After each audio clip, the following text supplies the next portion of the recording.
3 weeks ago, my father and I, a girl of 17, began therapy sessions.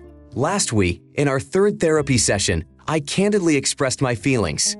I talked about my disappointment in my father, who I felt had put his marriage and his own happiness above everything else. This was not my first attempt to discuss this issue with him. However, it was the first time he indicated his willingness to listen. It was also the first time he recognized that his actions had damaged our relationship and took it with the seriousness it deserved. Let me share a story. My mom passed away when I was still a young girl. My father was left alone until I was 4 years old.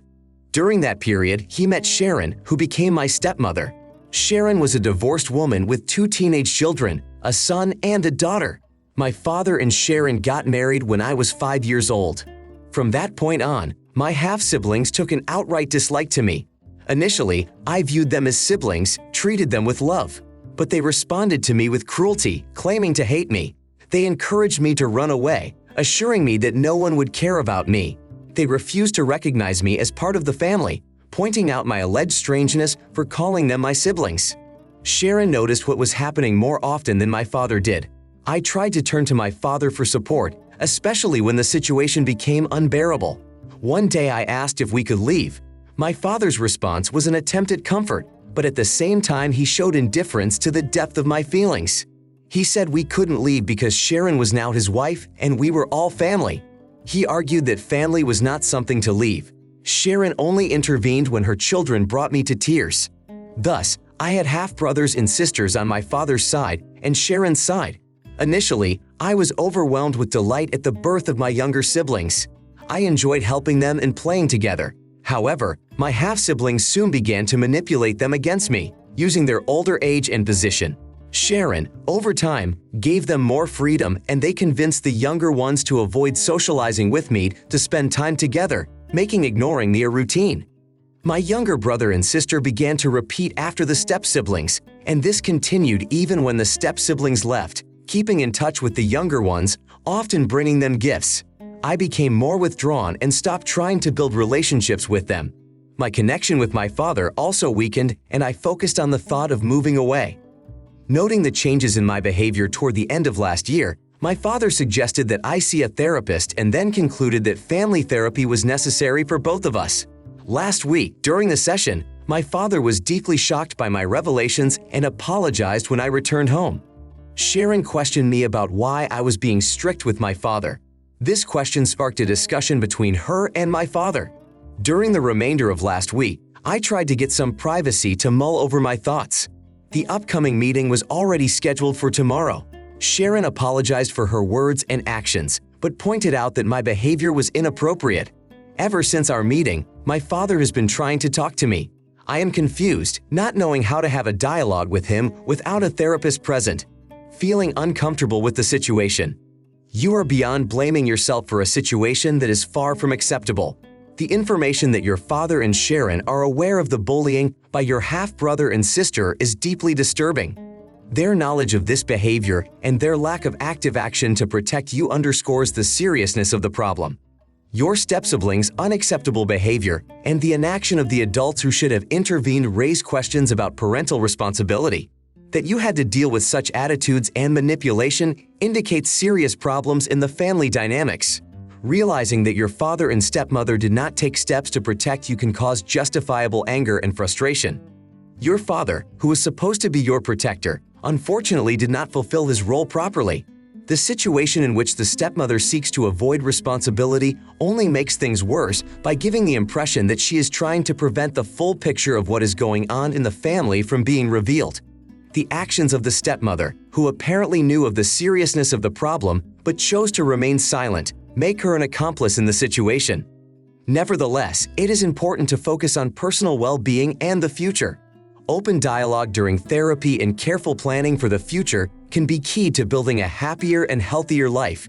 By telling your therapist about your experiences, you are taking steps toward recovery and finding the support you need. Thinking that seeking help may be perceived as a betrayal is understandable, but wrong. It is important to realize that the truth must be spoken so that you can get the help and support you need. A stepmother's concern about the possible consequences for family relationships should not interfere with the pursuit of truth and justice. Either way, the key is to focus on your own well-being and building a life worthy of you. There are new opportunities for happiness and success ahead of you. Good luck to you, and remember that choosing the path to a better life is always the right decision. Next story. I am 39 years old and a man. My wife is 36. We have 2 sons in our family. One goes to kindergarten, the other is still too young. 2 years ago, my wife expressed her desire to start making money through Instagram. I supported her idea, given that she spends her days at home, as our youngest son requires constant attention. Thanks to my earnings, we live quite comfortably, so I felt she should try her hand at a new business. Unfortunately, over the past 2 years, despite her efforts to become a prominent personality on Instagram, she never really got the hang of creating her own unique content. She initially focused on postpartum fitness, but with her lack of in-depth knowledge in the field, she was not successful. Attempts to create popular fitness tutorials with exotic exercises only resulted in a small number of views. Then she switched to makeup, but even here she failed to stand out among millions of similar channels. Her last project, Daily Life Videos, did not bring the expected attention because, in her opinion, they turned out to be boring. The main problem is not the lack of trying, but the fact that she devotes most of her time to Instagram, dodging household duties. I get up at 5 in the morning to go for a run, then I make breakfast for my family, lunch for my eldest son, and take him to daycare before leaving for work until 5 in the evening. When I return, I cook dinner, wash dishes, clean the house, bathe the kids, play with them, and put them to bed. My wife gets up around 7:45 in the morning, sometimes later because of late nights on Instagram, and spends the day lying on the couch tending to her account. Any attempt to ask her for help around the house is met with complaints. Recently, my patience wore thin when I came home and discovered utter chaos. Things were strewn everywhere. A mountain of unspent laundry loomed menacingly next to a sink littered with dirty dishes. Asking what she'd been doing all day, I got a busy answer. My irritation boiled over into a retort that her Instagram sessions weren't getting results, adding that I'd been putting up with too much for 2 years. I also reproached her for the fact that it would be much more useful if she paid attention to home. A look of consternation crossed her face, and then she retreated to the bedroom, staring at her phone, leaving me to deal with the mess. That night, I realized that my reaction might have seemed too harsh. It's not necessary to call yourself an idiot for expressing your feelings. It's important to realize that achieving success in such endeavors usually takes time and accompanying income, especially when they don't contribute to the household budget or the overall well-being of the family.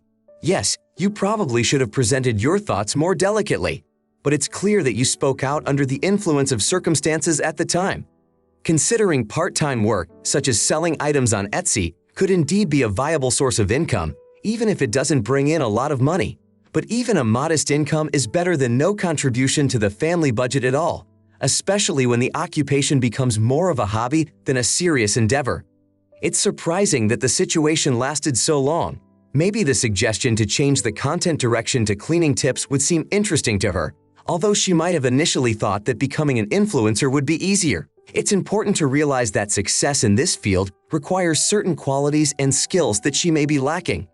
It is crucial to be careful and supportive of her to avoid any form of exploitation or overly seeking approval on social media. Now I want to tell a different story. My lover and I are both men. When I shared this with my family, their reaction was far from happy. However, over time, they mostly stopped expressing their disapproval out loud. Recognizing that my loved ones continue to discuss our situation privately, I note that they have at least avoided making direct remarks about us. It took them a while to accept my partner, but now they have begun to actively include him in their conversations. My grandmother, who is 87 years old, was particularly won over by him. She described him as a charming young man and even pinched his cheek affectionately, a clear sign of approval for her. However, my family is still uncomfortable with us acting like a couple in front of them. They try to keep us at a distance from each other when we meet together, so that we don't show tenderness such as holding hands or kissing, which could be perceived as provocative. At an afternoon party thrown in honor of my cousin's birthday, there came a moment when my partner and I found ourselves alone in the kitchen space. At that moment, looking at him, I couldn't help but think about how attractive he was and how his appearance beckoned to me. In that moment, Driven by tender feelings, I affectionately called him my beautiful doll and kissed him instantly. As luck would have it, just as we exchanged that kiss, one of my younger cousins walked into the kitchen. There was still much that was still a mystery in her 5-year-old understanding of human relationships, and she was obviously unaware that my partner and I formed a couple. Her surprise and delight at what she saw instantly turned into a desire to share this event with the other children. Her story elicited from them a characteristically childlike reaction, a mixture of curiosity and incomprehension. Most memorable was the question from my nephew, who asked with innocent sincerity if our behavior meant that my partner was my wife. The adults, for their part, chose to ignore the episode. Finding it amusing, I failed to do so. After nearly half an hour of frustration on my mother's part, when she finally left me alone, my partner asked if it was time for us to get out of there. I convinced him to stay until the end of dinner and then leave. Probably showing irrationality, I insisted that we hold hands as we walked back to the table and asked one of my nieces to switch seats so we could sit together. During dinner, I continued to address him with affectionate nicknames and the occasional kiss on the cheek, creating a tense atmosphere around us. The adults tried to ignore us, occasionally throwing sneering glances, while the younger children joked and laughed every time I called him my darling or sweetheart. My partner felt uncomfortable and didn't lift his eyes from his plate all evening. After dinner, we left immediately, and he was very quiet on the way home. At home, he could not contain his emotions and cried. I tried to comfort him but realized I was to blame for his sorrow. Later, my mother sent me a message rebuking us for our immaturity and inappropriate behavior, warning that we would not be welcome at family gatherings until we stopped imposing our choices on others. Your approach was perplexing, and if I were in your shoes, I would have done things differently. Your desire to showcase the relationship in front of your family is understandable, but how it affected your partner needs to be addressed. It's important that your actions don't cause him discomfort or grief, especially to the point where he was on the verge of tears. Mutual support and respect for each other's feelings should be a priority in a relationship. When your partner has expressed a desire to leave before dinner begins, it may be wise to listen to his concerns or at least discuss a plan for the evening together to make sure both feel comfortable with what's ahead. If you notice that he's feeling out of sorts, that could be a signal to reconsider your behavior and perhaps refrain from further demonstrations that could increase his discomfort. Hopefully, you took the time to apologize to him if he felt out of place because of the situation you put him in. Ultimately, it's important to remember that a partner shouldn't be used as a means to any end with family or anyone else. Instead, it is important to strive to support and strengthen each other in every situation. My next story. I didn't consider it a big deal. However, my friend reacted as if a scandal of great proportions was waiting for me. A few months ago, I moved to London. There, Elena, my university friend, kindly introduced me into her circle of friends. Elena was born and raised in that city. As time went on, Elena's friends became my friends as well. We often spent weekends together. Even took an unexpected trip to Spain last month. There was one guy in our company who was surprisingly attractive. Elena had warned me about him, but I was curious. When I shared my interest with her, she hinted that he might be gay. He always ignored female attention at parties. Plus, he didn't wear a wedding ring and never showed up with his wife at our meetings, even when we flew to Spain. So I was shocked to see him hugging a woman sitting next to his best friend's wife. I asked one of the girls who she was, and it turned out to be his wife. I didn't hide my surprise, which my tone showed. Elena misunderstood my reaction and told me to shut up. The girl I asked looked at me strangely. Apparently, my tone sounded different than I had intended. Elena took me aside and warned me not to talk about his wife because he is very protective of her. It seemed like any word I said could have caused conflict with the group if the guy thought I was saying something bad about his wife. The situation was unexpectedly dramatic. I tried to explain that I was surprised, assuming he was homosexual, and so I didn't expect to see him with his wife. Elena, however, found my words unreliable and insisted that I show respect for his wife and refrain from speaking negatively about him. In her opinion, any careless word of mine could cause problems for her as well. I believe she is exaggerating the situation. Nothing bad was said about his wife. My surprise was solely due to the fact that he happened to be married that night. Elena made an effort to arrange for my introduction to his wife, but I said little. Because of the awkwardness of the situation, I feared saying something inappropriate. Besides, she was quite reserved, which made it difficult to communicate, especially since her husband or his friend's wife were always around. Today they all got together, but I wasn't invited. I'm not sure if it has anything to do with what happened, but I feel stupid. This moment opens my eyes to the unexpected. His spouse turns out to be in front of us. The revelation that he is happily married to a woman whose looks are striking calls into question previous assumptions about his loneliness or other aspects of his personal life. How so, we wonder, for it would seem that he is not bound by the bonds of marriage or favors other relationships altogether. This truth surprises us because its appeal surpasses all possible expectations, leaving us not only surprised, but also realizing our own inability to compete. For all that, however, having a spouse with him is a fact that causes not only amazement, but also requires a more tactful approach in reacting to this news, avoiding any statements that could be perceived as disrespect or underestimation of the importance of their union. It is strange and baffling to watch the obsession with this situation turn into bizarre and unusual behavior. Why try so hard to figure out what his personal preferences or marital status is? It is unclear why it is so important to get to the bottom of these issues, to the point where even the mere mention of his spouse elicits a violent reaction. This behavior seems neurotic and excessive, as if foreshadowing the creation of drama out of trifles, overreacting to the mundane and overanalyzing every little thing. A story that really surprised me. As a single mom with teenage triplets, I face the challenges of organizing their birthdays.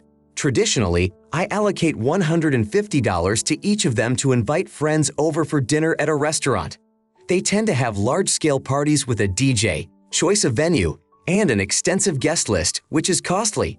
Renting a venue costs about $500, and additional costs including decorations, DJ fees, and catering increase the total cost to $1,200, $1,400. That's the minimum we can afford.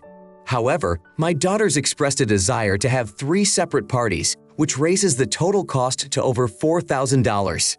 I was forced to decline, citing an inability to cover such costs. As an alternative, I offered to organize smaller celebrations, which caused difficulty in selecting a date for each of the parties, given the shared circle of friends and family. Despite my willingness to compromise, budget constraints meant a smaller scale event with no hall rental, no DJ, and with a simplified menu, which caused frustration for my daughters. I tried to explain the financial constraints to them, but they suggested I look for additional work to accommodate their wishes. The situation is exacerbated by the fact that in the past, when family circumstances allowed, we could afford more lavish celebrations. Now, under the new circumstances, their dissatisfaction is evident. Each of us faces our own challenges in raising children, and sometimes the decisions we make can raise questions. While understanding that giving $1,200 to throw a party may seem like a generous gesture, it is also important to consider that teens of a certain age are quite capable of understanding the value of money and the importance of employment to achieve their desires. Introducing the concept of work effort into children's lives can be a useful lesson in making them realize that effort is necessary to achieve what they want. The idea that requiring parents to find extra work to finance personal pleasures may be frowned upon is based on common beliefs about family relationships and respect for adults. Accounts of their own childhoods, where the family budget for birthday parties was significantly smaller, highlight the diversity of approaches to parenting and financial decisions in different families. In situations where funds are limited, many learn to appreciate what they have and find happiness in simple joys. Sharing experiences about how friends and relatives are raising their children to become well-rounded individuals who can appreciate the work and value of money can be a useful lesson. Raising children to understand and value personal contribution and effort in achieving their goals is an important aspect of developing a responsible and self-reliant individual.